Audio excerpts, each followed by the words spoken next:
This podcast is meant for mature audiences only and contains strong sexual language. Welcome to Sex, Love, and the Black Experience with your hosts, mskikilove and msneshab of Orgasmic Melanin Goddesses. We're just two dope sisters who love to talk about sex and give our amazing guests a platform to share their experiences and expertise as it pertains to sex, love, and the Black experience. So let's get started.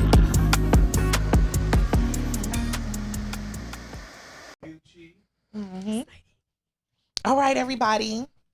So, I guess I'll start on me because I'm saying welcome. Welcome to SLBE, which is Sex, Love, and the Black Experience.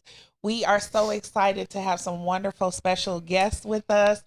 I'm your co-host for Sex, Love, and the Black Experience. My name is msneshab, one half of Orgasmic Melanin Goddesses.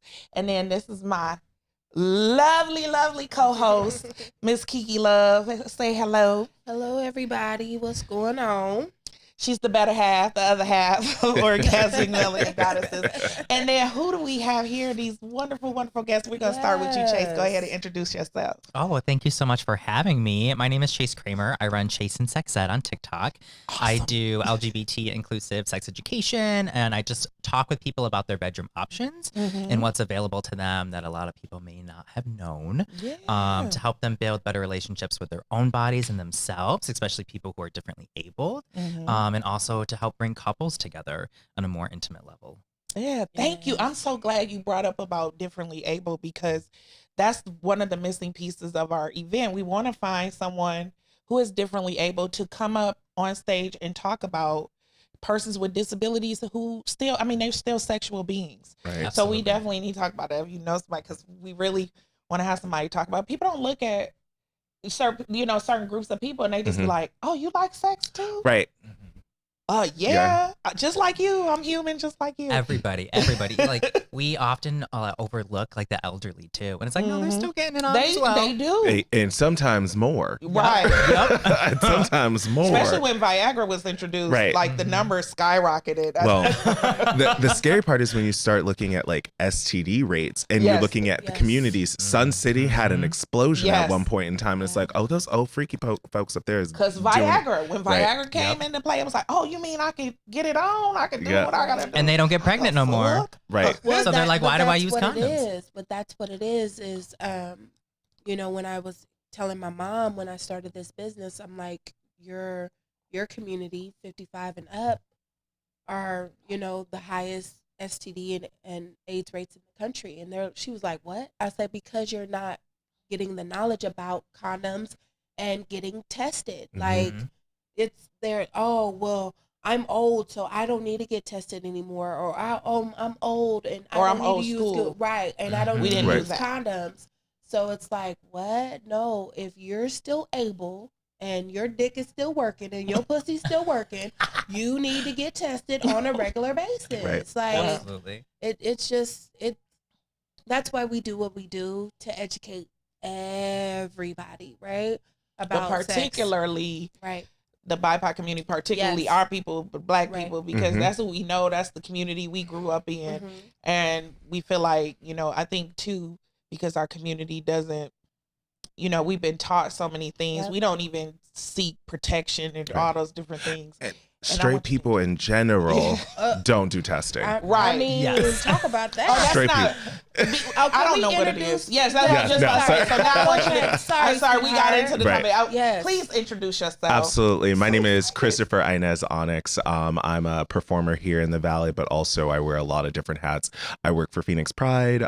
This year I'm actually honored to be co-chair for Arizona AIDS Walk. So I'm co-chairing with Nicole Stanton and Tempe Mayor Corey Woods. So I'm super excited about that happening in March. And I work for, I'm also on the board of a local nonprofit, the Imperial Court of Arizona, where I'm a former monarch, what they call them. So leaders of the organization, but I serve on the board currently. So it's a nonprofit that is has chapters all over the country, and we raise money for other nonprofit organizations. Oh, wow. That's awesome. Well, welcome. I wear a lot of welcome. hats. I know, and I'm so love it. excited. It's a lot of knowledge here, I love and you it. guys are going to get a chance to really like, share your knowledge and your expertise. And we're going to have people at the end. You're going to tell people where they can find you. Yes. You do some of the most hilarious.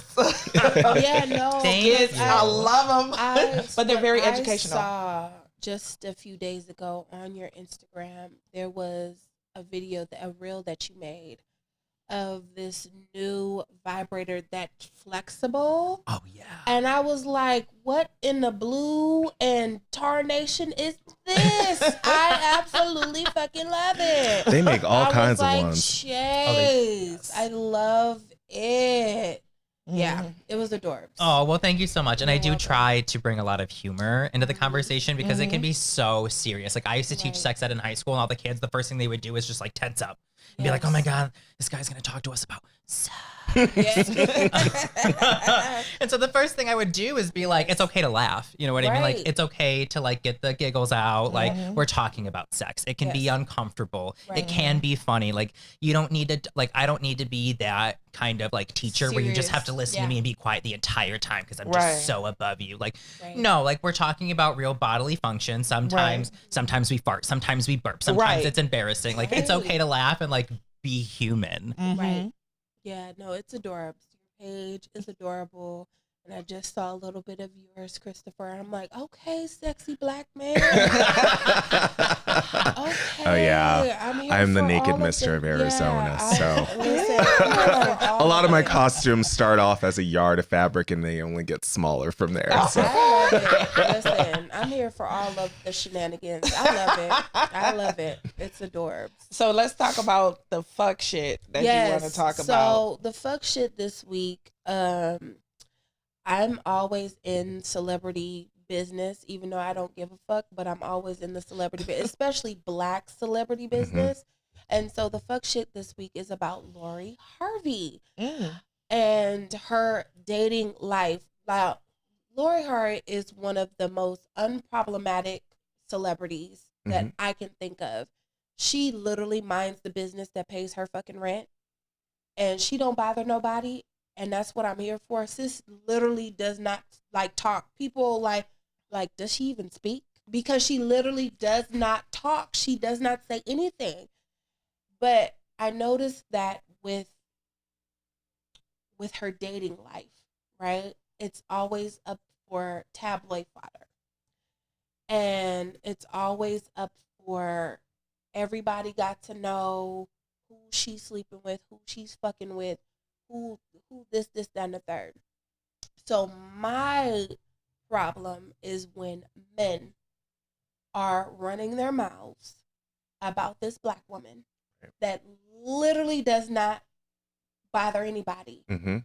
Talking about this black woman in such disgusting ways. So what happened recently? So, okay, so she's now recently dating Desmond Idris from Snowfall. Delicious black man. Deliciousness, I have to say. And if you don't know who he is the star of Snowfall. Yeah, he's a British actor. Yeah. So they just started recently dating. They, announced their, dating on Instagram. We're doing the thing. It's so super cute. And because, now it's all this big thing because she broke up with Michael B. Jordan a few months ago and all of this. And, everybody's like, is this another PR stunt? All these things, right? And I'm like, she's literally 26 years old. Is she not allowed to date around? Is she not allowed? But it's people, everybody does it, you know what I'm saying? But in Hollywood, because it's so prevalent, everybody sees who they're dating. It's like, then they get in your business. Like, I think it also had, like, her stepfather also plays into it. Being Steve Harvey's stepdaughter, that she was adopted by him and all the things. And Steve Harvey is a walking contradiction. That man. I was about to say, and then the that man is and all this stuff. It's like, I'm like, sir, wasn't you messing with her mama while you was still married to your first wife? Talk about it. Babe, that man makes my ass itch. He is, even before the Miss America mess up where he called the wrong name. Everybody's like, oh, y'all hate Steve Harvey because of that. I hate Steve Harvey because he's homophobic. He's Ooh. misogynist, Ooh. misogynoir. Ooh. That he has a special brand of misogynoir that he does Ooh. where What's he misogynoir? Wait. black man fuckery. Okay. Talk about that. Where it's this special blend where they take misogyny but they put a black spin on it, and it is like the Dr. Umars of the world, where it's just like, I know that you want the privilege of a white man, but you don't got to act like him. Oh well, just my edges, just fuck them up. Just fuck 'em up. I mean, just tell it. It drives me absolutely insane because he wants to stand up like he's this family man, this father figure. I feel like he's trying to fill this void that Bill Cosby left when we learned about Bill Cosby. But I was like, sir, you have enough skeletons in your closet. You need to sit down and shut up and just let us be. I just, for me, right, as a black woman who was 26, right, I was married at 26. I didn't get a chance to date when I was, in my teens and things like that. So when I did date, it was older in life. And so I wish I had the opportunity to date around, right? At the age that she's at. And if I had the money and the looks and all of that, right? Girl, you gorgeous. You better get it. Period. Right. I tell people I date with intention, right? Yeah. I just don't date to be dating. But I wish I could do what she's done, and because I live my life very private and I am very much a mystery, I don't be all, out there telling my business like that. And I like the way that she moves. And so to hear the disgustingness that these men are just going out on a tangent, just Are going they out with, Samuelites, like you told me? yeah, they're Samuelites. They're absolutely Samuelites. She had some argument with somebody on social media, and then they said Kevin Samuels, and she was like, "Oh, you a Samuelite?" I was like, "What's a Samuelite?" Yeah. Because she don't be knowing, sis don't be knowing. I don't know. I know who Kevin Samuels were, but I didn't know they was called people Samuelites. Like it's the control piece. They want to be able to dictate and control what another individual does, and men sometimes look at women as being the fairer sex, so it's like it is our responsibility to like control and be able to like say that you are doing this, and this is a woman who is loose, who not loose in the fact, but like she is not attached to anyone. She is her own being who is comfortable in her skin. Like you said, she is probably one of the most unproblematic individuals in Hollywood because she does not say anything. Like I've literally went back and tried to like find interviews, and I've only been able to find 2. Like the girl does not talk at all. She finds it hilarious because she just did an interview on E! News, and she had to like clear some things up, and she's like, I've never dated a father and son at the same time. That is hilarious because she was attached to P. Diddy and his son Justin, and she was like, I never dated a father and son. She didn't say names, but she had to like let people know, I didn't do any of that. Like, I'm not attached to any of that. I'm just living my life. And so what I'm trying to get a point is that black men, stop. Like, let us do what we want to do without all of this nonsense. Like, and judgment. Right. Yep. Like, you've been doing it for years. I'm like, first of all, a lot of like, these black men that say these things, right, wouldn't even be able to drink her bath water. That part. I was just about to say that. Like, I was like, Lil she Boosie wouldn't even. Right. Like, Lil Boosie went on Vlad when she was dating Michael B. Jordan, and he said the most disgusting, vile things about her. Are we talking about the same Boosie that bought a stripper for his 14-year-old child? I mean, if we're going to talk about it, let's talk about it. Like, Boosie, I know you was the last person that need to be worrying about somebody. But that's I think that's what did you call it? Misogynoir. Misogynoir. Like, why? I have problems with that. As a mother, I had a son, and I have a non-binary child, so I don't say my daughter anymore. So my child, who was born female. So I had issues like with my son. I would be like, don't go out here and just your dick is special too. You special too. Don't think that I'm not one of them moms to be like, well, at least you got a son. He can go out there and do what he want to do. But he doing it to somebody else's child. You know what I'm saying? That's how I felt. So I always hated that whole. Yeah, my son got to go out here, go get him some, and then tell your daughter, you better not do that. I'm like, but your child, you telling your son to go out there and do that to somebody else's daughter. Though it was literally at the time, his son and his nephew. That's what it was. Yeah, they were literally 12 and 13, and he got a prostitute, right, to make men out of them. Right. And then he slept with her, from what I understand. Sir, you don't need to be talking about nobody's kid, nobody's nothing. Why is nobody calling the feds? Because it's his child well, if it was a younger child, I don't know why that didn't come up either. Did the police get involved with that? No. Not that I know of.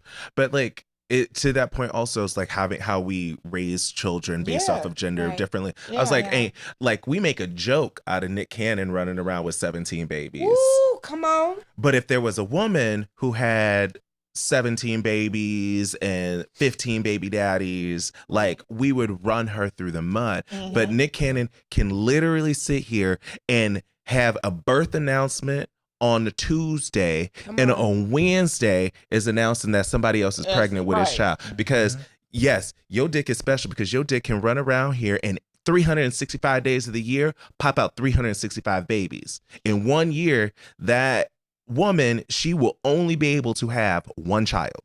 And I just can't stand the double standard towards people who have vulvas and vaginas. And it's like, why do we value women and other people with uteruses based on their ability to have children and also to not engage in sex? And it's like men often, it's like they don't see women as people. They see women as sexual objects to exploit, and that they can have all these opinions over. And when it comes down to it, it's like there's just a lot of insecure men who can't handle independent women who know how to please themselves without them.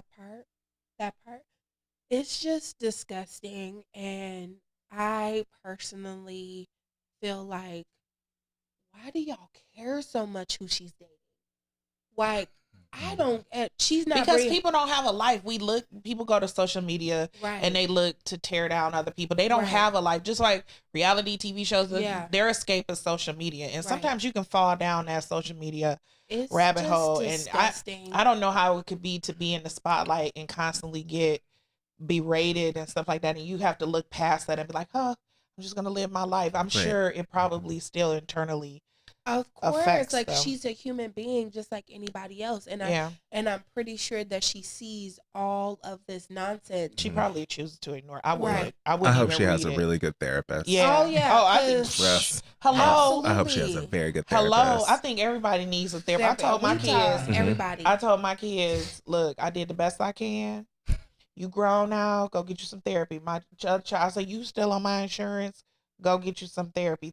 I always say therapy is the new Black excellence. Right. Because we know in our community, it's like we're Very supposed to taboo. keep our secrets to ourselves. Right. Like, that's a big thing. Like, you got an abuser in your family and they still, and it's like, you know what I'm saying? Oh, that part. I done been there. I was like, I've had the conversation with my family members.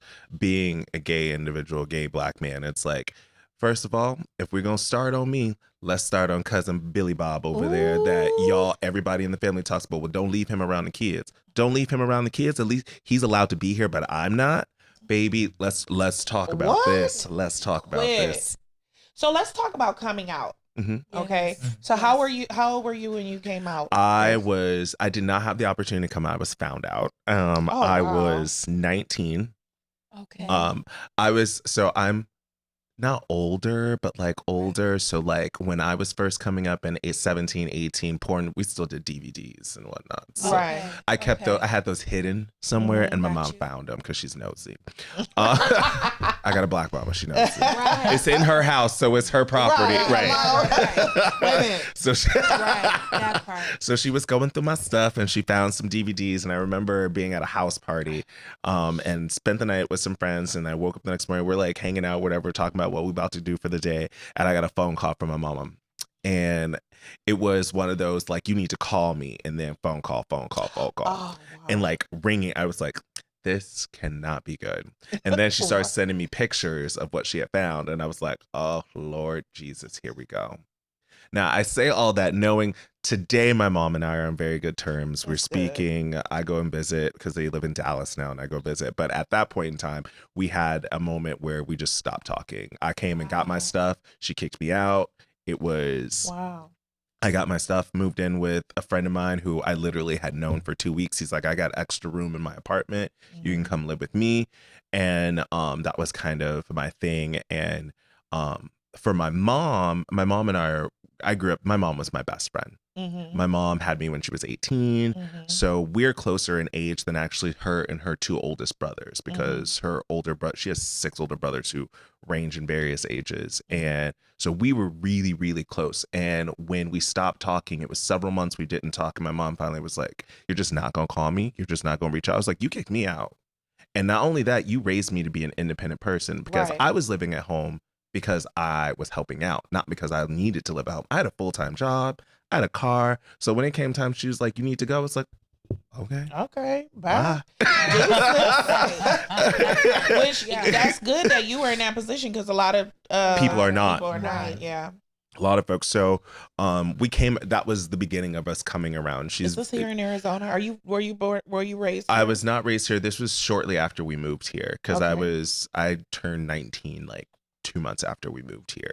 Okay, and so where did you live prior? Where are you from? I'm originally from Ohio, but I've lived in Massachusetts, Michigan, California, Washington State.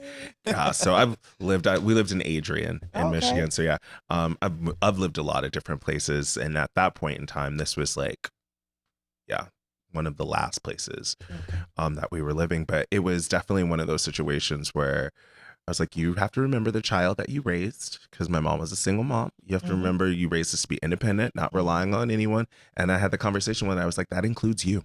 Mm-hmm. Right. That means like, I don't need you. Do I want you in my life? Absolutely. But I don't need you in my life. Right. And thank you, Mom, for raising me that way. Right. You know what I'm saying? It has saved me from a lot of heartache from toxic people, because you're like, wait a minute, I don't need that. Yeah, I'm the same way. Like in my family, I don't speak to them. I don't talk Nope. to them. Like they're toxic. Like I don't deal with the food. Why don't you come around? So we accept you. We love you. Why don't you come around? Because y'all crazy. Right. Y'all work my nerves. Right. And I'm going to tell y'all about yourselves. Like the last time I was around my family, one of my family members put out a gun on me and my grandmother. So no. Yeah. Like no. That's not okay. Yeah, no. Somebody been walking out of there with a limp, and it wouldn't have been me. A whole gun on her older sister, both her sisters and me, like had it to my chest and was like, "What's up?"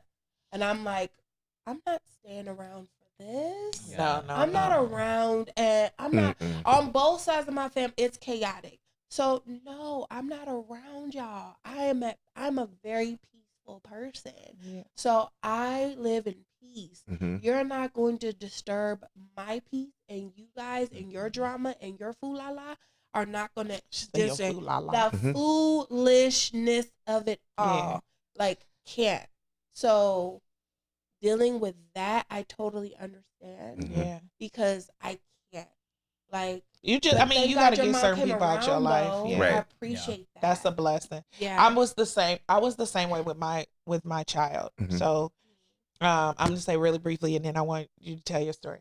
So I went in and out with my child from the age 11. They were in and out of behavior facilities, and they were actually, the state had custody of them because they threatened my life and their own and all of this stuff. But I also still was there, like going to the meetings, the court, everything, like to the point like when my child came back in custody to me, my attorney was crying like, I ain't never seen a mama like you. These mamas don't care. But I was there like going through the trenches with my child. They have kind of gone through many different, like, you know, I'm non-binary and then I'm lesbian. I'm like just discovering, questioning, just trying to figure out who they are. So currently, so they met their partner in a group home. Okay. And their partner is transitioning, is a trans man, and now taking the they had to wait till they aged out of the foster system, and now they can take hormones and, you know, do whatever they want to do. Yeah. Their body. But I struggled, like at first when my child was going back and forth, I was like, you're just confused, you need you know, you need time. And during that time I was like really into church. So I'm just being real. Yep. So I was really into church. But here's what's crazy. My mom raised us Buddhists. We were Buddhists, right? And then my mom, you know, raised us around LGBTQ. I was around that all the time. And that was during the time when AIDS was like a death sentence. Okay. So I've seen many people die from AIDS. It was so hardening, like people you love that you lost. Cause that was when, oh, you have HIV. Oh, you gonna be dead. And so that's how it was. Now, of course you can live much longer with HIV. But I had lived this life. So I was struggling with it because I was going to church and church was telling me this. And I'm trying to tell my child, you're just confused. You wait a minute. But then it was a battle with me because I was like, but I've been loving LGBTQ all my life. What the hell? You know what I'm saying?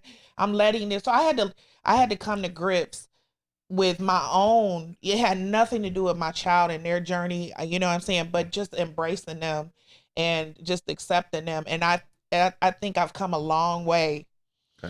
A very long way with my child, and I struggle calling. Sometimes I keep saying she, and then my mother has dementia, so my mom is not going to remember. My mom's not going to remember they and them. So my child's okay with her saying, you know, with my mom saying Kayla, and because she's not going to remember. Period. But just really coming to grips with accepting my child for, you know, who they are and just loving them and just wanting them to be happy. And that was the most important thing. Just be happy. Right. But it was a journey for me as a parent. So I had to share that because on that side, I just want to say that it don't have nothing to do with you. It's the person themselves. They got to go through me as the parent, I had to go through my own thing to be able to love my child unconditionally the way they were and not try to change them. Right. Because as people, our brains, the way our brains operate, we associate things with things, especially you say growing up in the 90s around LGBTQ individuals when at the height of the AIDS crisis and understand, and like, and your brain kind of links those two things together as something that's a possibility that could happen. So anyone that's a part of this community, this is a possibility for their life. And so there's that internalized kind of fear that I don't want that for my child. It wasn't that per se as much as I didn't want them to go through all the drama and struggle of being in that community and having to deal with all the, you know, all the drama, basically. I was like, absolutely, you know, and then I thought, because they were jumping back and forth, I think I'm this, I think I'm that. Well, maybe I'm this. I was like, you don't even know what you want to do. It can be so hard to find a voice into your own identity when your people who are like you aren't shown, you know, and there's no representation. You know, I remember being trans in my bedroom where I had these feelings and these thoughts about like who I was, and that was just so taboo and different that I had nobody I could talk to, where I would bind my chest secretly in my bedroom. I would dress one way in my bedroom, but then whenever I left my bedroom, I had to be a completely different person. Now, how old were you at this time? So I first had thoughts of being trans when I was in second grade. I literally I didn't understand the difference between boys and girls. And I just tried so hard to figure it out. I was like, is it our hair? Is it the way that we dress? Like, what? I didn't understand that, like, biologically that we were different. I thought everybody was the same underneath. And then when I found out, I was quite literally like mortified. And I was like, wait, we're not all the same? Like what is it? And I was very much always like a tomboy growing up. Like I wanted to play with the boys. I wanted to get dirty. And, you know, I grew up in the country, so we would be outside a lot playing. And I would always be told, you can't do that. You have to wear a dress and you have to act ladylike and you have to sit a certain way and talk a certain way and be a certain way. And I just never understood why they were telling me these things. And so when I came to the realization in second grade that it was because of the way that I am of my biology, it still just didn't sit right with me and I just couldn't accept it. But I went on this long journey of hiding who I was and throwing myself into this hyper feminine role, especially as a child. All you want to do as a child is to be accepted, Right. Especially by your parents, Right. and to know that it was always framed in a way where when LGBT people were talked about in this small conservative town I grew up in, it was very negative. And so it was always like, I have to hide who I am and be a certain way outside of my bedroom for my family, Right. to not put shame on the family name, which was already pretty rocky because my mom was a single mom in a small town where you were either Catholic, Christian, or Protestant. Oh, wow. And so, you know, her divorce and being a single mom was already like the talk of the town, you know, Oh, you know, with the wow. old ladies with their binoculars being like, oh, so-and-so's having a man over. How scandalous, you know what I mean? Like the drama that would just fly in these communities. And so, To be from a small town, no way. it can be super hard. Was it really diverse? No. Oh my Okay. God. I was the first trans student through my high school. And well, openly trans student at least. Wow. And the town was very white. I think we had 2 biracial families in the entire town in which Wow. one of the parents was white.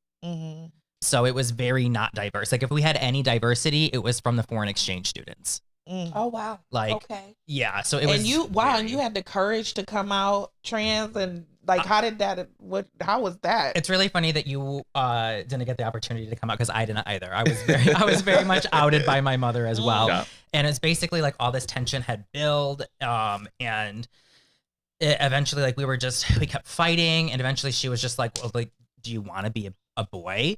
And I didn't say anything, and that was just like silence was an answer. You know what I mean? Right. And she quite literally like broke into hysterics.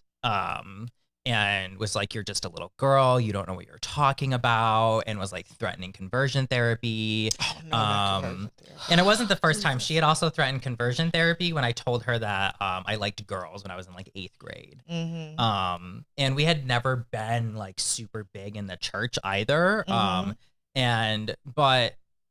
we're now very close. And it was kind of explained to me that like she just wanted the best for me, and really it came from a place of fear and love, even though it was so hurtful at the time. Yeah. Right. And whether we'd like to admit it or not, like as parents, we always, when our child is born, we always have expectations of what we want to provide for our child. Right. And I think parents tend to think that they failed when a child comes out. Oh, my mom said that quite literally. How did what did I do? What did I do? Or she was like she would point at things as, this is how I failed you, or this is where I was like, me being who I am, me being a gay man is not a failure upon your part. Failure. First of all, it's not a failure Right. at all. Like I'm an amazing, loving person who successful. Right. Just living your best life. That part. That's She- what she has to realize, that came from her too. Yeah. That that she taught She you came that. around at one point and she's like, you're my most well-adjusted child, actually. Like, you the shit. What? So I was like, yeah, like you did all of that, those Yeah. good things. So like the failure part, that's Yeah. always where parents come from.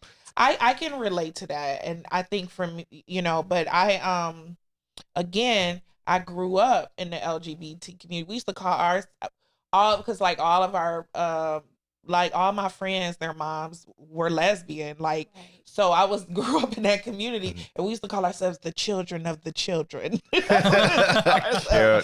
But like, so I grew up in that community, so it was very conflicting for me, because once I switched to like reading the Bible and going to church in this community that I was in, everything that I had thought was right. normal and cool and Right. had the most fun and did everything, and I love this community and love the people. I mean, we used to go to the gay church, everything, right? So, it was very conflicting with me, and then I was projecting that on my child. But the church being such that, like, the church being that force against homosexuality, it's so crazy when you do the research into it. It's so crazy of how a short period of time it takes to change people's minds on things, because before 1941 homosexuality was not mentioned in the Bible. 1941 was when that was put into the Bible. I didn't even know that. Wow.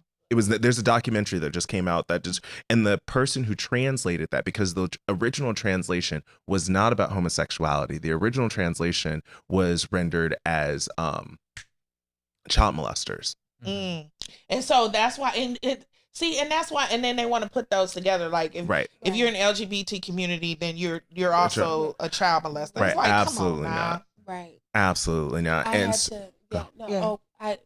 I was gonna say, because I was heavy in the church, and I grew up heavy in the church. And when I started this business, when I started doing sex education and things like that, I had to have these heavy conversations with my mom, because the things that she would say about, the LGBTQ, I'm like, we're not doing that. We're not doing that. So when she moved in with me, and I said, what is your beef? What is your problem? Because what we're not going to do is we're not going to be disrespectful. And we're not going to do that. Because what if I came out? And then she looked at me like, I'm like, no, I'm not. But what if? You never know. Mm-hmm. You never know. So what we're not going to do is be disrespectful. Yeah. So you need to cool it. Yeah. Because you talk about love and tolerance, but you're not showing love and tolerance. Mm-hmm. You're being very and the church, right? They're not showing it. It's so baffling to me how people say that they are so, like, they can just say, oh, I love everybody. No, you don't. No, you don't. No, you don't. Yeah, and I know the whole Sodom and Gomorrah, they use that around. Oh, right. But Sodom and Gomorrah, there was a lot else going on in there that had nothing, but they focused on the story and said, bring your men out. Right. We want to sleep with them. And so it's like, oh, that's because of Sodom and Gomorrah. But I didn't know the story. I didn't know that was added. Homosexual, it's the translation Leviticus, that being translated to men who lie with men. That translation was not in the Bible as that way up until 1941. Wow. And the original translator who translated that way, like in the 60s, came out and said, I made a mistake, but it was too late at that point. Yeah. The church ruins it. But what's so deep is that, it's still, I mean, you got a lot of people that are struggling with, their faith and coming out. But in the church, it's almost like a don't ask, don't tell, because they still, you know what I'm saying? The choir director. It's like, everybody. Don't tell us what you do, but come on here and make this music pop over here. You know what I'm saying? In their designer clothes that more than half the time, the men who are designing these clothes are not straight. Right. But everybody wants to be in Dolce & Gabbana. Right. Everybody wants to be in Christian Dior. Right. Everybody wants to be in Michael Kors. Right. All gay, and gay. Michael Jacobs, all of them. A lot of it comes down to control too. Yeah. And I think people have really confused on what freedom of religion actually is, because it's turned from, I'm sorry, I can't do that, that's against my religion, to you can't do that because that's against my religion. Right. Wow. Yeah, and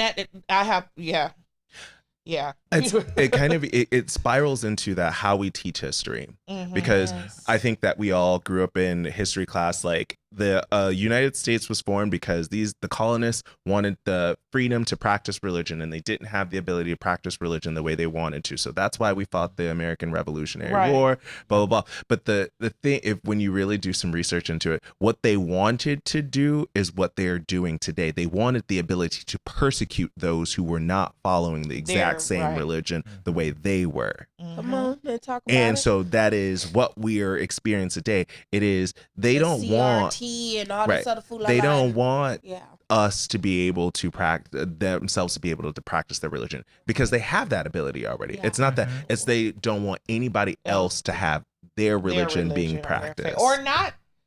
Practice any religion. Like they be like, I don't want to practice it, or my spirituality is totally different from yours. You know what I'm saying? It's like folks who feel like you need the church in order to be a moral individual. I'm sorry that you need a person some outside influence to cause that. That's the reason why you're moral. It's not because innately you care about human beings. Right.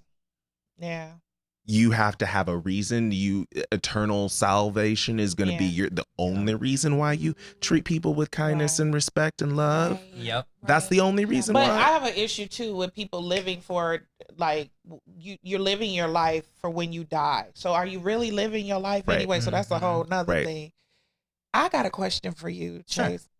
So did you struggle with, like, did you think that maybe I'm gay versus trans? Like, how did you determine? There was a time. There's an identity versus sexuality. Sexuality. Yeah. There was a time when I thought I was a lesbian. I still kind of joke around and be like, oh, I'm an honorary lesbian. Because I did identify as a lesbian at one time.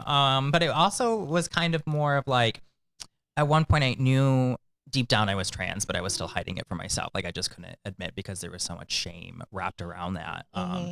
And then there was also like, it was almost like I had a strategic plan to slowly introduce my family to things to where it would be easier for them to accept later on. So I was like, well, I'll say I'm a lesbian now because that's better than coming out as trans. To digest and being trans. Yes. Got it. And then it was also a reason to where I could present more masculine and not have people raise suspicions about me being trans. I could cut my hair shorter. You know, I could present a little more butch. Right. You know, and kind of it was literally like a strategic plan of mine. And then when it comes to like the religious aspect of it, I did struggle really hard with thinking that like God hated me.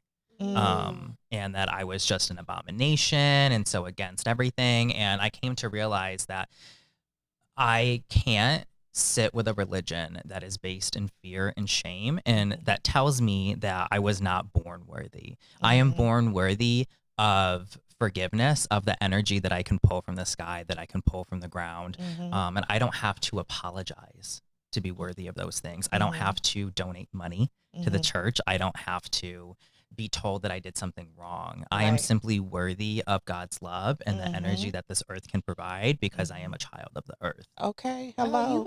You better preach on the day. I feel that. Listen, I love it. And so at like 15, 16, I literally had like a big shift and just the way that I thought about spirituality and God. And Catholicism in general just became kind of like nauseating to me to think about because it's just wrapped in so much hate. And it's like, oh, we love and accept, you know, children of God, except if you're different than us in any kind of way. Right. Ain't no love, ain't no hate like Christian love. Exactly. Yeah, because I had to cuss out a few of them. I remember I had, it was story time. I was 17. And so last year. I was 17, right. And I'll never forget a friend of mine who was trans. She was murdered. And it made national news. Because she was a baby. She was like 15 or 16 years old at the time. And we went to school together, but we didn't run in the same circles. But yeah, she was murdered because she didn't identify. She didn't tell her partner, you know, that her biological parts were still parting, right? But she was trans. And so, yeah, they killed her. And so a church group came out and protested her funeral. It was the most disgusting. And this was just right after 9/11. That was So that you Westboro Baptist Yeah, church. so you Remember can them? just When they would come and say God imagine. hates fags Yeah. and all that stuff. Oh, I at the still see You funeral. can just imagine. Are they still out there? I haven't even. Yeah. Oh, I didn't even know Oh, that. yeah. I thought Oh, I haven't They heard. flew out. They came from wherever they come from, child. I don't know. They came from with their signs and all this other bullshit. And I was walking and I was like, and literally it was right by my school. So I was like, what the hell is all this? Ooh la la. What is this? So I was walking and they had all their signs and they was protesting. I was just like, what is this? So the camera crew, because they had filmed it, and I said, cameraman, put the camera on my face. Put it on my face. Because I'm like, do you see this nonsense? They come from wherever they coming from. To break doing up your whole yeah, community. right. Yeah. Like, this is not it. Like, I picked up a stone because I got in one of the face. I got in their face because I was not here for any of their foolishness. And I said, here, since you're so sin free, you're sin free. You're so sin free. Throw the stone. Throw it. Mhm. Please do. I'm like, no, you cannot do this. This is disrespectful. It's just Disgusting. the church teaches us. She teaches that, and people get caught up in there. But they Yep. probably, a lot of them feel conflicted, like I was. It was like, especially if you've been around the community and you love the community and they Mhm. nurtured you and took care of you. And I used to sell Tupperware. They used to do Tupperware parties. We used to do Tupperware parties at they were doing a drag show, and I'd be like, I'm in the room with the Tupperware. Right. You know what I'm Yeah. saying? Like the best support, the best love. And it's so that a lot of people, you know, once you get to know people in the community and stuff, you get conflicted with that Mhm. because And- it's like beautiful people. You know Right. what I'm saying? That just love and just love on you. I've And never to been me, I feel conflicted. like when you're around people who are like, other people say something, they're so judgmental, they're like very non-judgmental. You feel freer to Mhm. even be who you are, you Right. know, Right. around that community. And so that's what I used to love about it. And so I think the conflict for me was going through that. So when did you move here? About 3 years ago. Okay. It was a okay. COVID move. Oh, wow. Okay. Yeah, I did a COVID move. A lot of it for survival. I was working in sex education. I got furloughed, you know. Right. The last thing schools cared about at the time was sex education. So I came Still to now. Arizona because New York was so shut down. It was like impossible to get another job. Right. So I came to Arizona and started working in HIV again as a phlebotomist and rapid tester. Right. Because unfortunately, the rates of HIV are high here. Wow. Because of the lack of access to like free testing and really just the ass backwards politics of Arizona sometimes around HIV care and treatment and prevention and just STI care and treatment and prevention in general, especially with pregnant women too. So I was able to get a job very quickly Awesome. when I came here. And just going back to the church, there's just one thing I wanted to add. The Bible has been like retranslated so many times and changed so much that it's really unfortunate that a lot of people don't realize that trans people are in the Bible and they are accepted by God and by Jesus. I mean, they talk about men who were castrated so that they could serve royalty, and that so the definition of trans is somebody who doesn't identify as the gender that they were born. And So the Dormelage. I love it. No, well, you know what, my child told me that trans is kind of like it's like a It's an umbrella term. Yeah, like gay. She said they said just like gay is an umbrella term, so is trans because they're non-binary. They said I'm considered trans. I said, wow, I didn't even know that. We were celebrating their 21st birthday in December. They just turned 21. Yeah. so these people were getting castrated so that they could serve the royalty and kind of be like these and like they were considered Like more eunuchs holy. kinda? Yes, they were considered more holy and closer to God. And these are literally people who were born one gender and are it's almost a form of like medical transition, and they are identifying as a gender other than male, so that they can serve female royalty. Right. And that was very much accepted by the church and by God and by Jesus. And it's really sad how the gospel has been changed so much, and that you're sold something different whenever you go to a different church. Yep. And it doesn't go back to the true like original text. Mhm. And a lot of people they learn all this hate that wasn't there to begin with. Right. Yeah. It's whoever has the agenda that they're trying to get across That's at that why I point in don't deal time. with the fool-la-la. Yeah. Listen, I stopped going to church a long time ago, and it was conflicting because I was like, listen, well, what I'm not going to do is deal with this foolishness. Right. Yeah. Because I'm about respect and love For all and for people. all people. And so what I'm not going to do is deal with that. So I'll be churching at the house. Yeah. I have a follow-up question. So being in Phoenix, since you came from other places, Mhm. how is the LGBT community here in Phoenix? Like Talk just about from it. like your experience somewhere else and being active, were you active in the communities back there? Yeah, so I worked, it was difficult because the community was so small because I came from such a rural area Right. up in, and then I moved to Syracuse, New York for work, and I was working at one of the only centers where you could get services. So it was really hard to be part of the community and yet serving the community because there's a big like no between, being friends with people who are clients, but it's literally like there were so few of us Yeah. that it was almost impossible to have that like clear separation. Okay. So coming here, the community is just so much bigger. Mhm.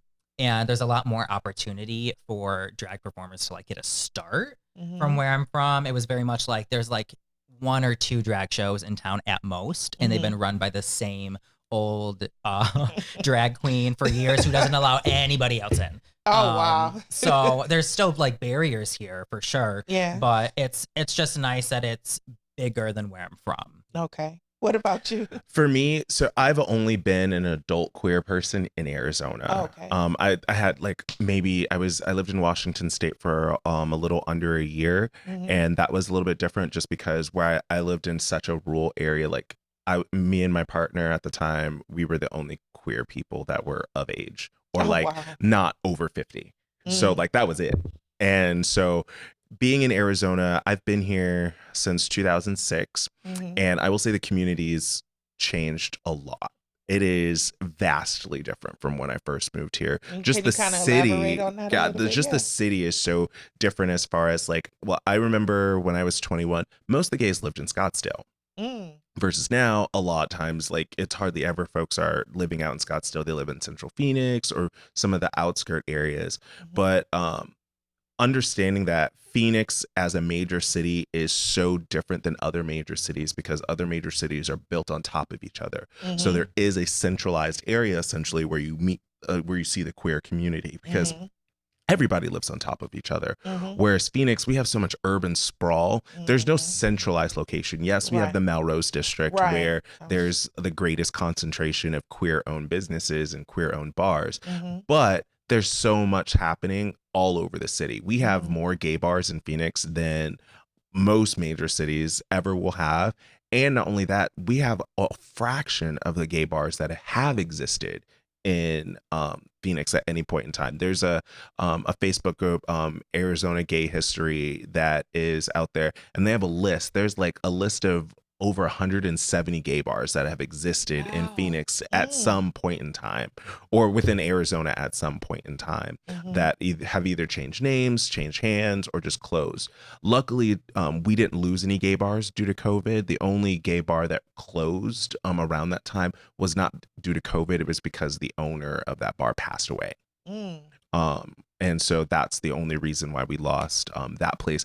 But I would say we've gone from less gatekeepy because Phoenix was at that point in time, there were like 4 drag queens. If you weren't in with one of those 4 girls, you weren't working.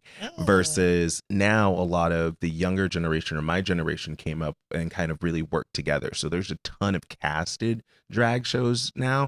And the reason why that was is because those of us as entertainers, we kind of banded together and said, we're going to create this for ourselves and then go from there. And somebody gave them an opportunity. I think about the Queer Agenda as a drag show.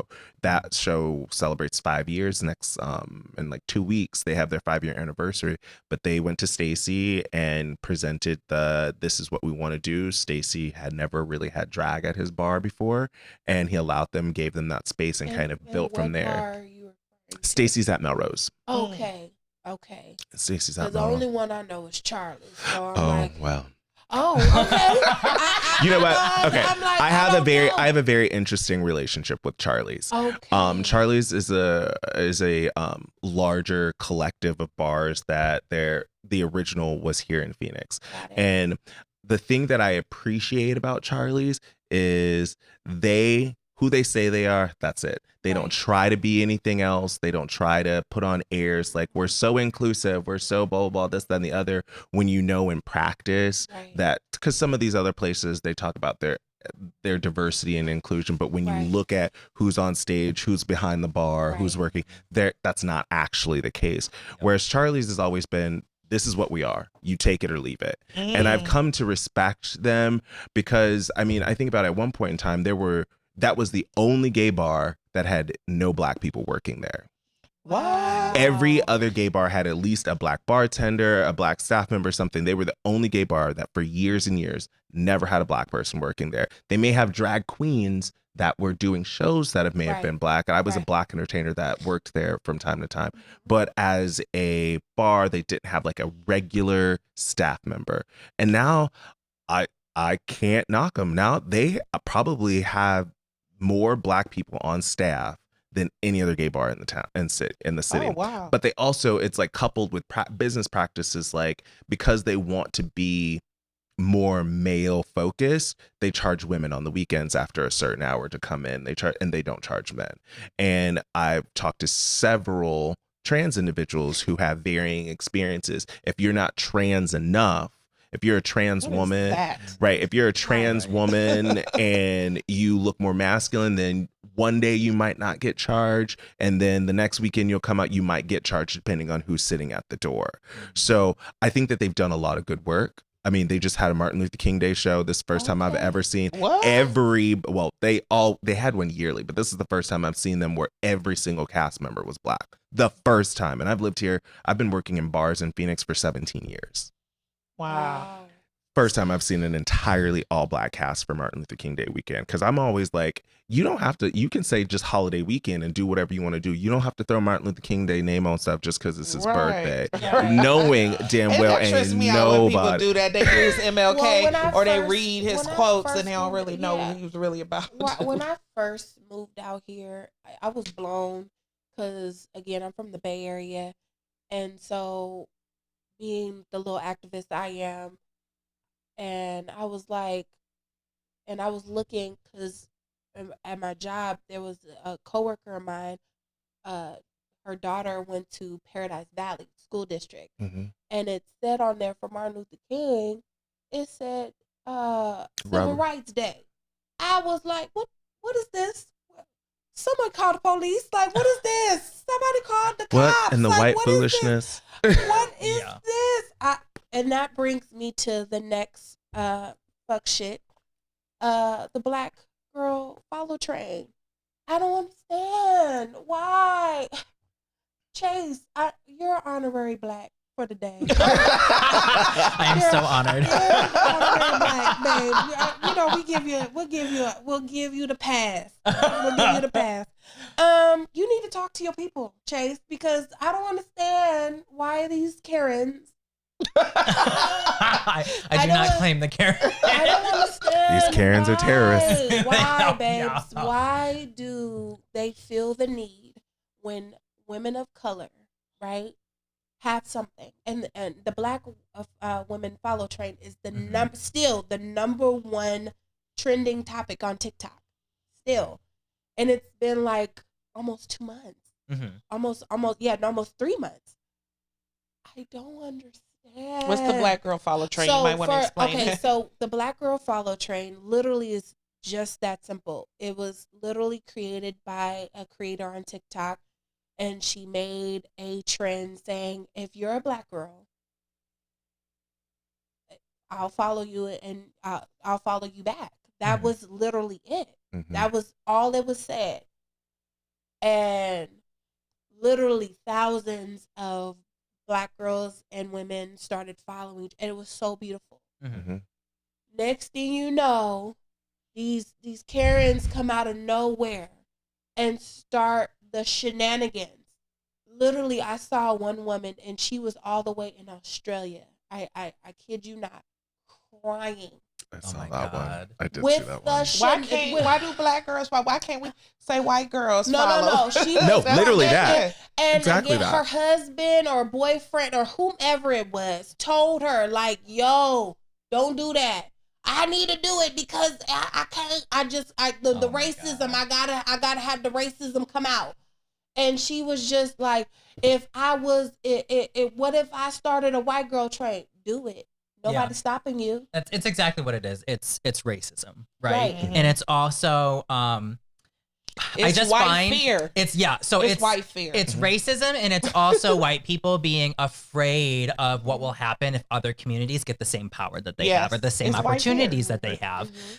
Because let's be real, white people have stolen the majority of things that they've profited off of. Mhm. So if the people who actually come up with those ideas are able to get the profit, then that leaves white people with what?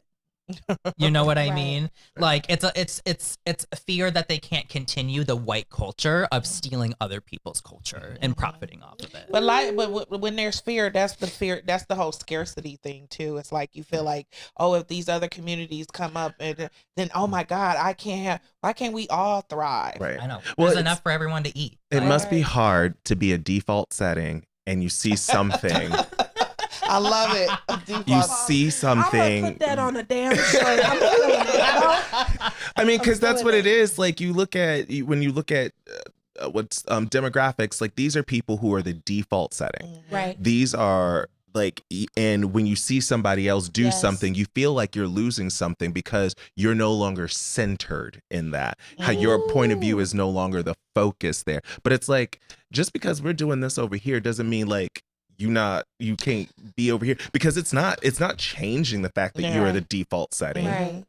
It is like, it's white folks and others. But that's It's- just like our expo, Right. Right. you know, because we call it the Melanated Sex Expo. It's like, what does that mean? I can't come? That's Yeah, 'cause like, Right. it was like, yeah, you can come. You right. absolutely can come. Do Right. you love melanated people? You love the Right. cause? You know, And it's just you're not the focus on it. That's Right. all. But if Yeah. you like sex, it's not that you can't learn anything from it because exactly. you're It's from like, do you want another to learn? community. Right. Do you want to learn about experiences outside of yourself? Yes, but the Right. whole purpose of this event was that we wanted people to learn from people that look like them. Yes. Mhm. Because usually when there's already white expos out there. I mean they're primarily white. So when you go, you feel like, do I belong? Or Right. Well, you know they're- what I'm they're saying? just- It's this white people shit. And so we wanted people to realize that black people are not a monolith either. Right. And so we can all under one roof learn from each other about our desires and learn about safety Mhm. and consent, and if you're interested in BDSM, all these other things, that's all just gonna be under one Right. roof. So Right.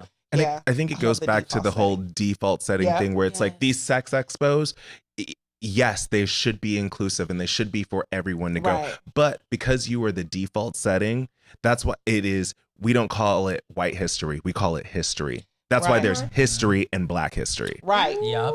because I you're love the it. default setting. So Mhm. everything is always focused on you. And Mhm. you're so used to not having it being called out. That's Mhm. why I know so many white folks who hate being called white. Mm-hmm. Like, why? It's what you are. White folks didn't. I feel you, because before this country came into existence, white people as a thing did not exist. Mm-hmm. You were German, you were French, you were Irish, you were English. Mm-hmm. You were all those things, and you're so far detached from all that. Whiteness is something that you created in response to Right. bringing us over here. Mhm. You have to find some way to unite your people. That's why Italians weren't considered white until what, 75, Irish, 80 the years. Irish. Irish were not considered Yeah. white. Yeah. White is a transactional thing that you all bought into. Mm-hmm. Ooh, Yep. preach. Yep. Hello. And I so- get a little tingle every time I talk about it. It just brings me joy, because me, like I said, me and Niche and how we came to be and what we do, and understanding, right? We're both activists, right? And we love our people. And so it's very much, when talking about this expo, it just brings me joy, because I want people to understand, yes, you can come, Chase. Mhm. You can come, Chase. And I want you to come, Chase. But it's not going to be centered for you, babe. Mhm. Right?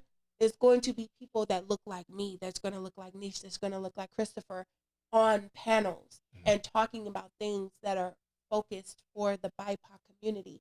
But yes, you can come, but it's not going to be. And you still gonna get something and from it. You know what I'm saying? Yeah. Like, how can you? I look at white people sometimes as like, how can you feel comfortable planning something that's going to understand how to deal with generational trauma within the Black community? You can't. Or you don't even know that that needs to be a thing. Mm-hmm. You don't even have an understanding that that needs to be a part of how you create this. Right. That how working in the HIV community, because I'm HIV positive myself and I'm undetectable, have been for an extended period of time, and I work with Maricopa County, their campaign Positively You, where it's like showing individuals in the community like you can live, you can be HIV positive, you can live an amazing healthy life and do all those things, but like they're bringing in people from these communities who have the lived experience to talk to other people to how can we talk about prevention, how can we talk about if you are HIV positive, getting on medications to make sure that you are healthy and using, and there are certain things within the Black community, like Tom over here, who has lived his pretty white life his entire life, has no idea of even how to approach the Black community. I'm not gonna sit here and be the monolith of all Black people, but I have some experience of what it's like to deal with generational trauma, religious trauma, that are things that are unique to the Black community, and know how to approach other Black individuals and get this message across. Right. And that's the whole, and everything you said in a nutshell is the whole reason why we're doing what we're doing. And what the reason why you guys are doing what you're doing is to give perspective, you know what I'm saying, your own perspective, and share that with other people who are going through what you're going through. I thank goodness for, I thank God for 1 in 10. My child introduced me to 1 in 10. And that's how I even learned. Like, I came to the meetings and I saw the flags and all of that. Like they were educating me about this community, and just, I know here in Phoenix, we also partner with Southwest Center. They're also going to be a sponsor at our event. Awesome. Yeah, and put a bomb for that. Oh, put a bomb. which one is that one? All of them. Just hit the button. Not that one. There we go. Yeah. They're so loud. I be like, I pushing all those buttons. But so we definitely want to represent. It's a 3-day expo, so we can't go too deep into everything. We're just going to scratch the surface, but the goal is to be annual. And what we love about it too is that we're involving the community here. Like, we're bringing a master down from New York, and we're bringing a sex therapist she was from Atlanta, but now she's in Florida. But the highlight are the local people. So we were really trying to get a lot of local people involved. And so definitely I want to talk to you too talk to you guys about, we need, we want to do a panel on LGBTQ and issues and allyship, because in the Black community, that's always been an issue. So we want to talk about that as well. We're going to talk about sex work is work. I learned a lot when we with that, because I was listening to this podcast called How I Fuck. I love that podcast. I've learned so much. I love that name. Yeah. She's a journalist, and it's called How I Fuck. And then each episode, she just talks to different people. Like, she had a gentleman on there, How I Fuck with cerebral palsy. She has someone, How I Fuck with dwarfism. And then you don't realize that they were talking about how, like, sex toys don't, there's no, based on their, their motor functions and stuff, certain sex toys just don't work for them. No, absolutely. And I just learned, I learned a lot from that. And I said all that to say that I want to find representation here from the BIPOC community, so that people can come up on stage, and give them a platform, and they can just say, hey, I'm just, I'm a person with disabilities, but I like the fuck, right? You know what I'm saying? Or, this is, listen, because I'm Black and I'm gay or bisexual or however I identify, we're still Black first. So we're still part of your community. And we need you to be allies with us. You know what I'm saying?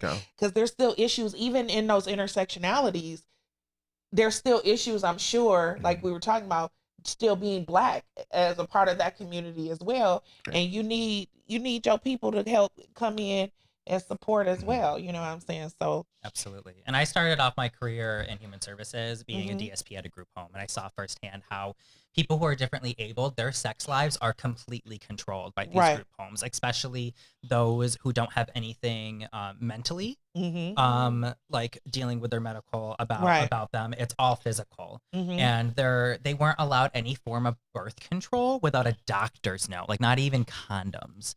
And we had there was one resident in particular that had quadruple CP, and she just wasn't allowed to have the same opportunities to build that relationship with her own body that every other teenager gets. You know what I mean? Right. And it's like, why are there not medical professionals who care about that? Why are sex toys for people who are differently abled not covered by insurance? Why are they not allowed to have any type of romantic relationship without DSPs like myself having to monitor their time with somebody? Like, this girl is 17. And she should be allowed to have the same opportunities with herself and with significant others that any other teenager gets to have and experience at that age. And it's really detrimental to people's mental health to be that controlled with their bodies, and to just feel like they don't get a say over those things. And so I'm very much an advocate for people who are differently abled. And some trans people consider themselves like it was like a birth defect. They were born in the wrong body and all that. But I do think that people who are differently abled and trans people kind of have an intersection of understanding when it comes to products not being available for them. Specifically, like, you go into an adult store and the products that I want to use are marketed towards lesbians. You know, if I want to use a strap-on or a strapless, which I consider like my prosthetic, it's considered inappropriate, just like it would be for somebody who's differently abled. They're like, oh, that's too inappropriate for you to have. And I was like, it's inappropriate for me to have a prosthetic penis in my drawer at home, but it's not for every cis man in my classroom to have a penis between their legs at all times wherever they go. Like, you know what I mean? Like, just the denial of access to us having productive, healthy sex lives is just really gross to me. And how it's just so controlled, and I can't stand it. And I can't stand how it's inappropriate, it's ridiculous, like it's against God. And it's like this, we have years of research that shows that like having a healthy sexual relationship with yourself is one of the best things for teenagers' mental health. It's the best thing for their confidence. Why are we denying teenagers that? Because of what you believe, because of your religion and your book. Like, why do you think that your religion justifies harming another community because you don't understand what they need in their struggles? I have a follow-up question on that. So when you go through transitioning from a medical standpoint, if you feel comfortable sharing, like, how did it affect your sex life in terms of the transition? It affected, I think, probably like almost every aspect of my sex life. I actually started to like men when I got on hormones, which I've heard from a lot of other trans men that's pretty typical, that your sexuality kind of changes when you get on hormones. And then a lot of things about the vagina change when you're on testosterone. It smells different. The texture of the lips become more like testicles. Hair starts growing in different places. You're more likely to experience vaginal atrophy and drying because of there's less estrogen and there's more testosterone. You're at a higher risk because of that for contracting HIV or STIs when you come into contact with them. So it definitely, and you feel orgasms differently. Like, before estrogen, orgasms are very like almost a whole body experience. Where on testosterone, my orgasms are very focused on my sexual organs. It's different in like a whole lot of ways. It almost like felt like my brain chemistry was changing. Like I was going through another puberty, you know, like when you go through puberty, it's so hard to focus Yes, sometimes. It was like I was yes. experiencing that again. Mm-hmm. So a lot of things change about your body. And when I got on testosterone, it was a time when they didn't know these things. And so it was kind of like, sign this paper, anything can happen. You're probably going to be sterile and like messed up for the rest of your life. Good luck. And I'm just like, well, this is what I need, so I'm going to sign these papers. And so we very much, I love that you're putting on an expo about different experiences, because these are the kind of experiences that the communities like need to know about. Like, because when we talk about transgender healthcare, we need to talk about who created transgender healthcare, because it was not trans people, and the trans people who identify as gender queer, and not as like trans male or trans female, who don't want medical intervention, are often like pushed, and it's like, oh well, you need to do this to fit in, to look a certain way and be a certain way, so that cis people are nicer to you, and you can get a job and like all of these things.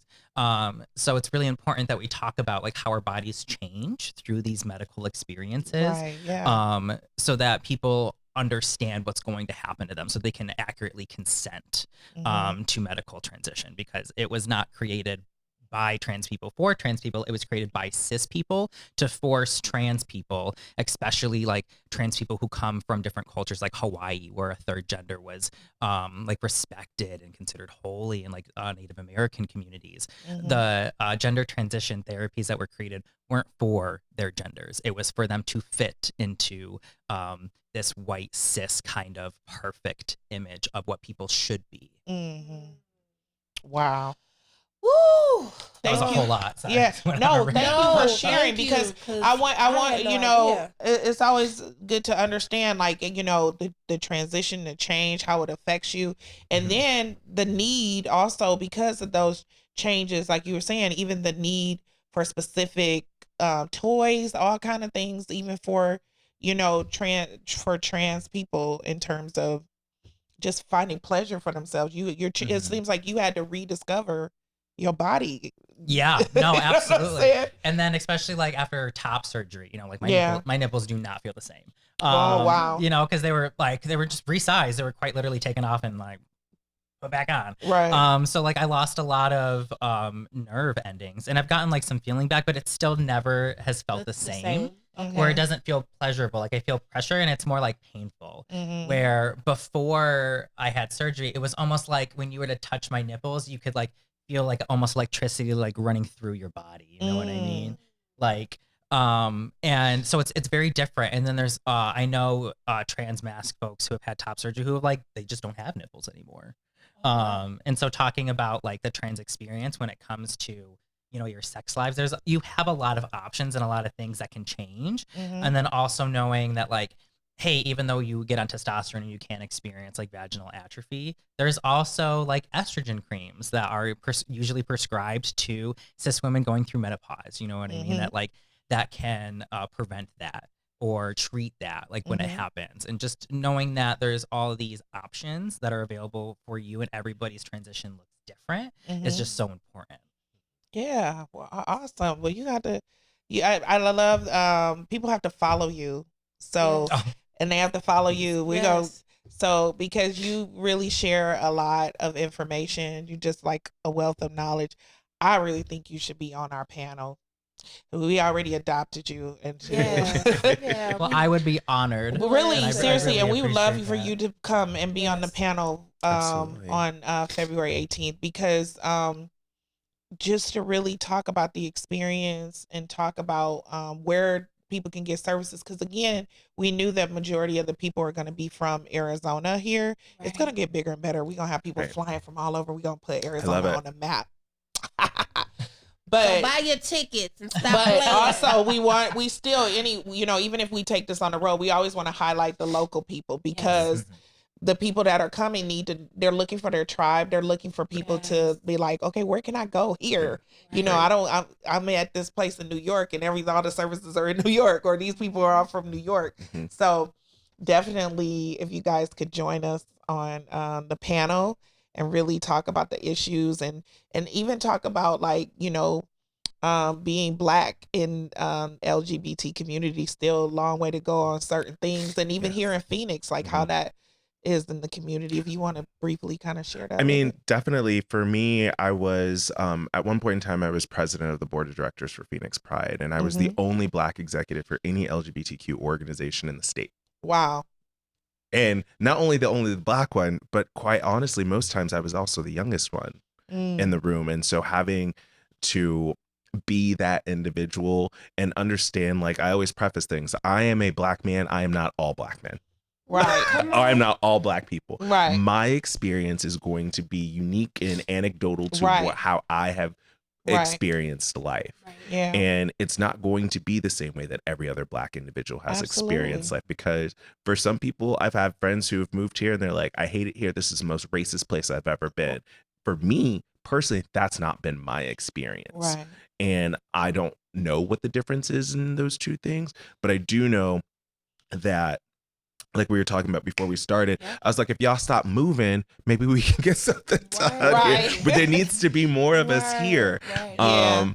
I feel like that in the Black community, period, because like people come here for a few minutes and then they go back home, or they do whatever. Like, oh, it ain't happening here. Well, make it happen here. We got to make it happen here. And I've seen so much that has changed since COVID. Like Arizona, Phoenix has an amazing food scene. Amazing food scene, and it's only gotten better since COVID, and it's because we got some flavor in here, because there's been so many like ATL wings that opened up, and it's down the street from my house because I live in downtown Phoenix, so I'm right outside of Roosevelt Road. And so like I love them. ATL wings, because we put a flyer up when we were passing out flyers and stuff talking about our event, and we went to ATL wings, and one of the managers there, because as soon as he saw the flyer, because sex is huge on there. Sex is huge on the flyer. We'll give you some flyers before you guys go. Yes. And as soon as he saw it, was because he's so cute. He was just like, we was like, that's how you got here. What you all nervous about? Didn't you get here from sex? The pearls were clutch. They were certainly clutch. But we were able to put the flyer up. But he was just like really concerned, and I'm like, that's how you got here, bro. Right. That's how you got here. Like, sex. How you get here? You, mama and daddy was doing that part. And it's like, and I think you made a point earlier, like we can't cover all topics for all people. Right. And here's the thing about events like this, it allows a little bit of connection. So maybe my question's not answered, but maybe now I have a better understanding of who to go to answer this question. That's the whole purpose. So it's like giving people a platform to say, this is me, this is what I do in the community. Let me tell you a little bit about my experience. Because like we are also going to preface, like everybody here is their experience. You know what I'm saying? It's not, you're not speaking for all trans people. You're not speaking for all Black gay men. You know what I'm saying? Right. It's just your perspective, and people also can be like, oh, okay, this is somebody who's an authority. Let me connect with this person. Right. Because I have someone in, either it's me personally or I know someone, or maybe you're helping someone understand so that they can relate better to a family member or somebody that's going through it. But you guys, it's so much to talk about. but we have to talk about. I know we got to do our spicy bag, and then after we do the spicy bag, then we're gonna have you guys tell us, where people can find you. You both do drag show? You do drag show too? No, currently I am not performing right now. Okay, you used to do drag shows? I did burlesque for a little bit. Oh, burlesque. And I did, it's not like sexy or anything, but I did winter guard and did like a lot of dancing. But then when I retired, I did a little bit of, like, I filled in for a friend who had a burlesque troupe in Syracuse. Hey. Salt City Burlesque. Yes. I love burlesque. So, I went to a hip hop burlesque show one time at the, I can't even remember which one it was, but I was like, "Oh, they doing it to hip hop music?" It was hot. It was really sexy. Yeah, I pay for that. So our spicy bag this week, Bedroom Candy has some amazing products, and people think that Bedroom Candy is all about sex toys, but we are not. And I tell people that all the time. So you have to like keep your hands moisturized and things like that, So one of our favorite top sellers. Down. So you can put it on your hand. Okay.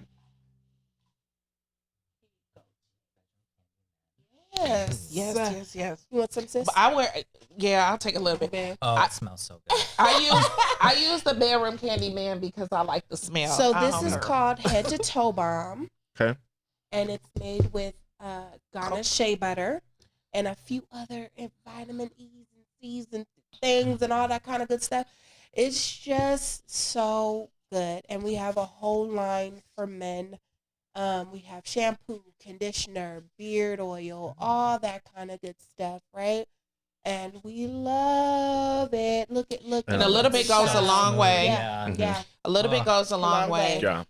What's really cool is we have a gentleman, he's a plumber, and he always, every time he sees us doing vendor events, he buys it from us because he's like, he buys two because his wife because still them. Yeah. But he said, I'm a plumber. You know how hard the water is in Arizona. Right. He said, this is the only thing that will keep my hands moisturized. Wow. It's a bedroom candy. This is a black-owned business, Candy Burris, from Housewives. Kick off your shoes and relax. Escape. Escape. And also from she's also on Real Housewives of Atlanta. We love her. We thank her for giving us an opportunity to be business owners. You guys, if you sell something, you do something, you are a business. Right. You serious? Like, we actually are going to have a show where we're bringing on some experts to talk about like people who are like strippers or sex work and stuff like that.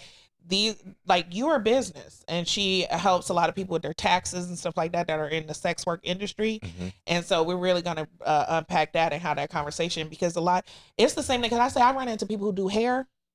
I got friends been doing hair for 20 some years. I'm like, why are you treating your business like a hobby? Why are you not incorporated? Why are you not, you know what I'm saying? So all y'all, if y'all doing something, incorporate yourself so you can get them tax benefits. Right. I'm serious. That's my goal for 2023. It's like, I've been doing drag for 8 years now. You're a business. Exactly. And there was a shift a couple years ago where I shifted from this is a hobby to this is something that helps me pay my bills. Yes. And I travel. I get the best opportunities to meet people from all over the country that I would never have. RuPaul, so I can So I'm a male performer. Okay. So I'm a male who performs as a male. Okay. Oh. So RuPaul don't like us. Why don't? Yeah, I was just about to say. That's not I saw you on a fair. video talking about that. Y'all were talking about, it was like you were on somebody's it was called Let's Have a Fifi or something. Oh, yeah. Oh, God, that's from forever ago. I was Mr. Phoenix Pride back then. That's a while ago. You were talking about, you guys were talking about how RuPaul, it was very controversial and some things that were said about that drag was really considered only for male. Cis men who dress up. Right. I mean, thankfully, RuPaul's Drag Race has changed a little bit, so they now have out trans contestants who have come out as trans on the show, and now individuals who are trans who are out as trans prior to even being on the show. So they had their first trans masculine contestant, got Mick, who competed this year. My auntie, Sasha Colby, she is on. Sasha Colby is like the drag queen. Like the girls, when she walked into the workroom, the girls were gooped because everybody knows who Sasha Colby is. Okay. So she is a legend. And what house is she? She is not. Sasha is Native Hawaiian. And so my original drag mother and her actually grew up together. So that's why I call her auntie. Who's your drag mother? Her name is SLBE. Her, but I love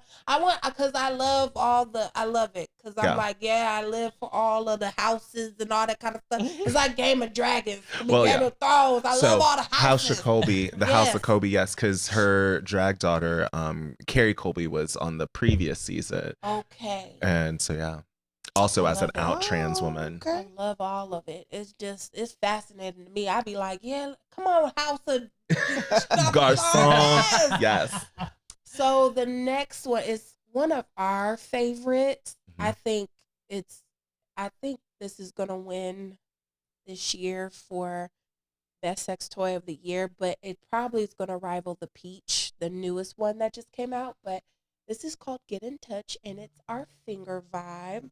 This has 20 speeds, by the way. Christ. Yeah. And the first one is like, what? Right. You can graduate on that one. Right? Start off on the first one, man. It is a little firecracker, like literally. Wow. So y'all can hear it. But But yeah, this has 20 speeds. I'm gonna let you feel Yes, it, and this is on please. just of the Ooh. first speed, by the way. This is powerful. Yeah. This is very, very. I'm Yeah. like, I feel like I can feel that from over here. Yeah. Jesus Christ, that thing is. Yeah. This is strong. Yeah, Yeah. this is strong. It's I love the USB curve in it. yes, Yeah, it's so USB I'm gonna let Yeah, let's come on, let Chase give us a review. Like, Should I talk break about it, this what you down? love Give about a it. review, Chase. Well, I love the curve in it because it's really gonna be good for hitting the G spot and the A spot. If y'all know about that, if you want to whop. A spot.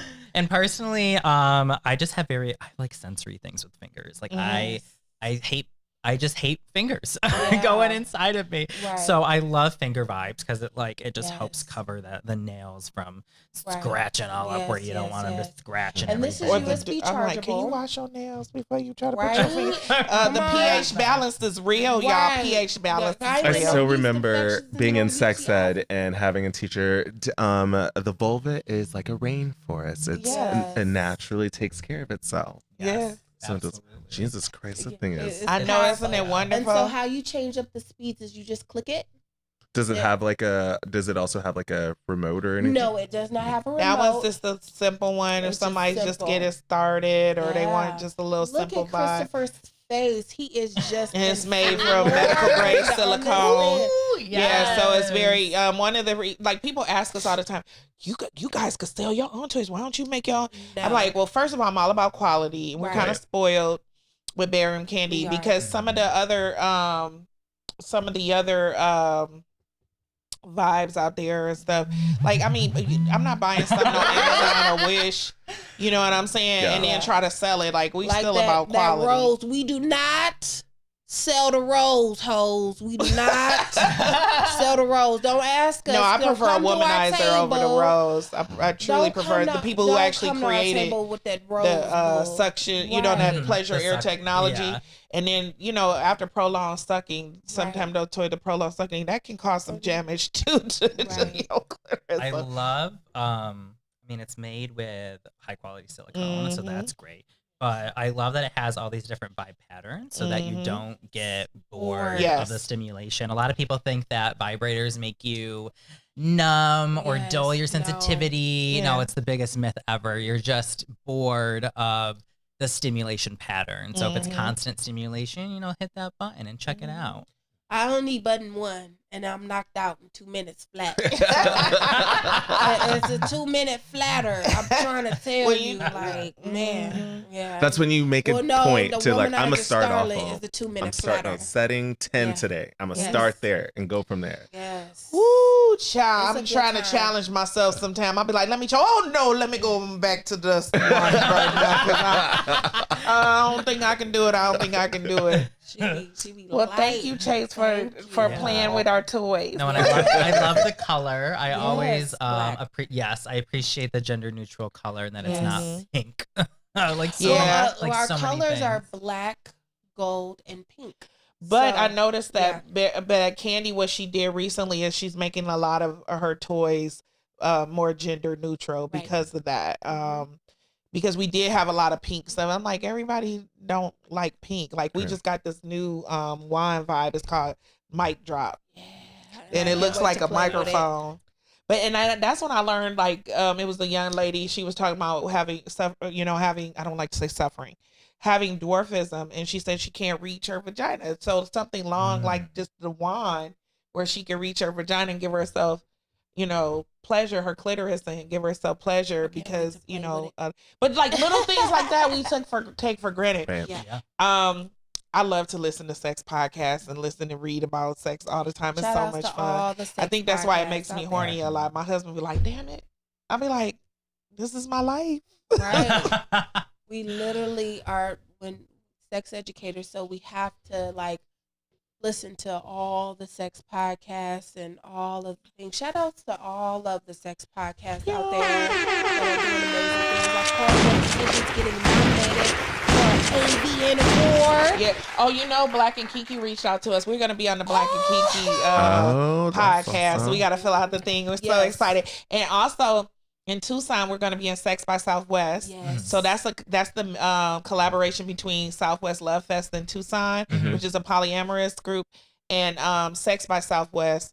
No, Sex down south in Atlanta. Okay. And they do like a weekend event so they came to Tucson and combined with them. So we're going to do a presentation on sex toys.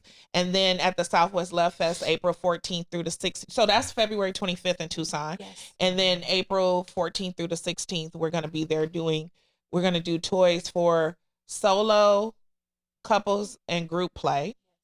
And then, of course, we're going to incorporate LGBTQ friendly toys as well as toys for persons with disabilities. We want to incorporate that in it too. So I love that. So I'll probably be calling you like, what do you think? What do you think? Okay. So now we want you guys to tell us, give all your information where people can follow you, what you're currently doing, how people can reach you, all of that stuff.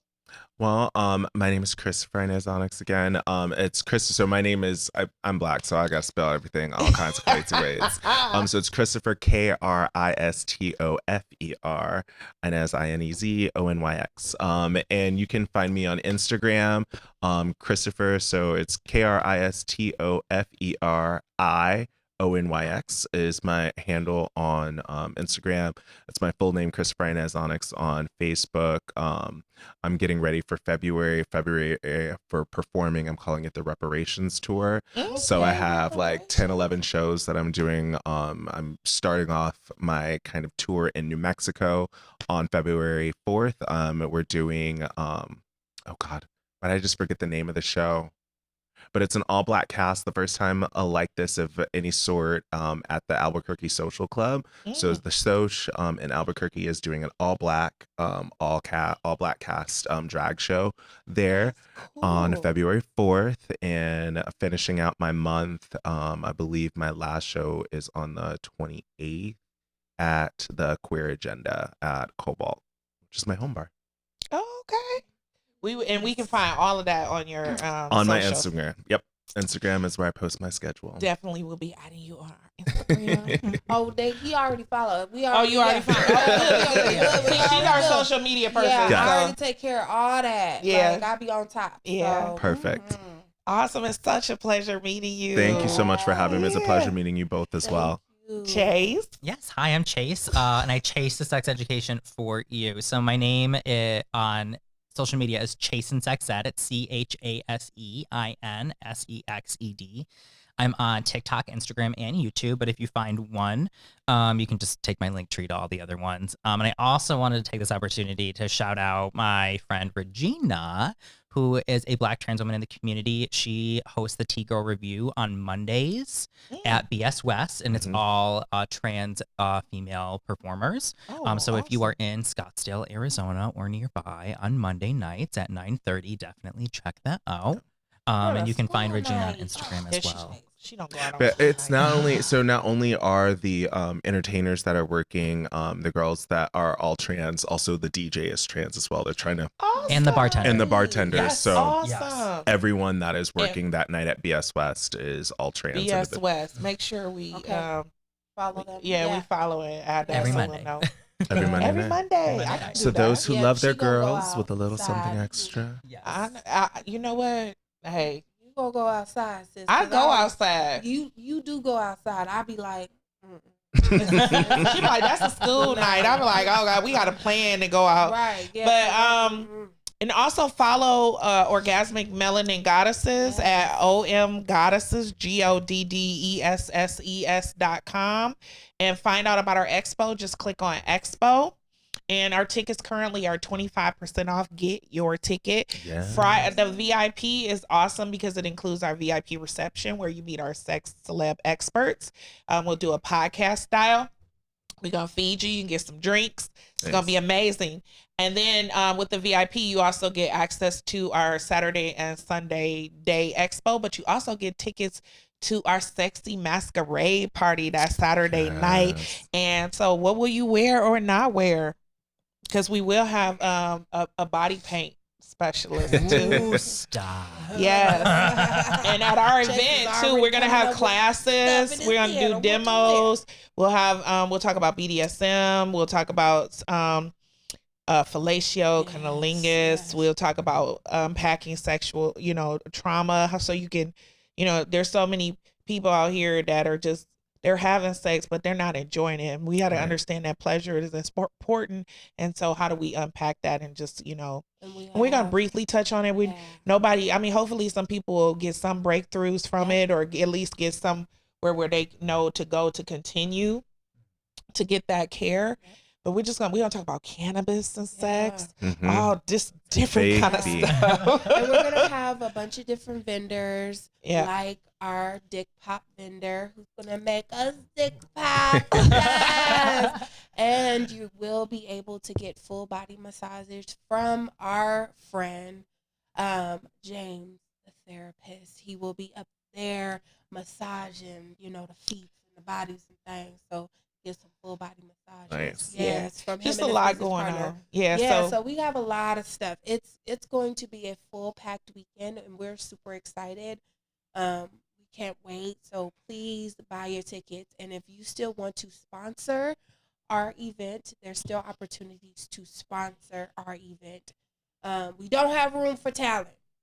Yeah, we're booked on that. We're We're booked. booked. Don't ask us. Don't come in DM talking about I can dance. I can do a 1-2 step. No. But we tell you still get your tickets and come and bring your business card. Right. Yeah. You know what I'm saying? Because you're gonna meet other people as well. Yeah, you're gonna meet other people. But you guys, I want to thank you so much. We're gonna have to have y'all come back. Oh part 2. And we'll have some other conversations and just a wealth of knowledge. Just learn so much, you guys. Phoenix, we about to put Phoenix on the map, y'all. I'm telling y'all, there's so much talent here. Yeah.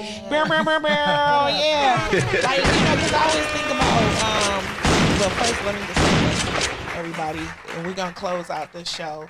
And thank you guys so much for being here. And we'll see you soon. Orgasmic Melanin Goddesses is out. Yeah. Thank you for watching Sex, Love, and the Black Experience podcast. Please continue to tune in and keep watching. And follow us at omgoddesses.com. Join our VIP list. Or Facebook and IG at omgoddesses20 and Twitter at omgoddesses.